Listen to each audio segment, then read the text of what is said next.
Welcome back in our channel Monima কিচেনে সবাইকে স্বাগত। আজকে বানাচ্ছি লাল শাকের ভর্তা। ভর্তা বানানোর জন্য প্রথমেই কড়াইতে দিয়ে দিচ্ছি জল। যে জলটা বসিয়েছিলাম ফুটে গেছে, জলটার মধ্যে এবারে দিয়ে দেবো শাক, অ্যাড করবো নুন, এরপর দেবো হলুদ। নুন আর হলুদটা শাকের সাথে খুব ভালো করে মিক্স করে নেব।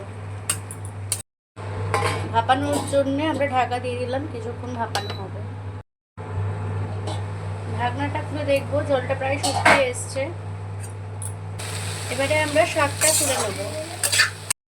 ভর্তা বানানোর জন্য আমরা কিছু মশলা নিয়েছি, জিরে, শুকনো লঙ্কা, সাদা তিল। রোস্ট করে নেবো মশলাগুলো।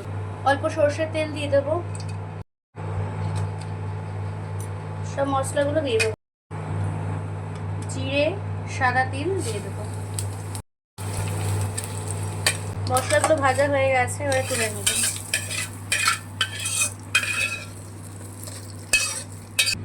মশলার সাথে লাল শাকটাকে আমরা খুব ভালো করে মেখে নেব আর সামান্য নুন অ্যাড করব।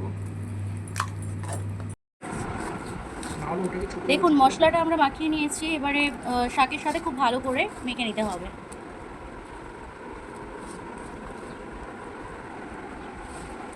লাল শাকের ভর্তা রেসিপি কমপ্লিট।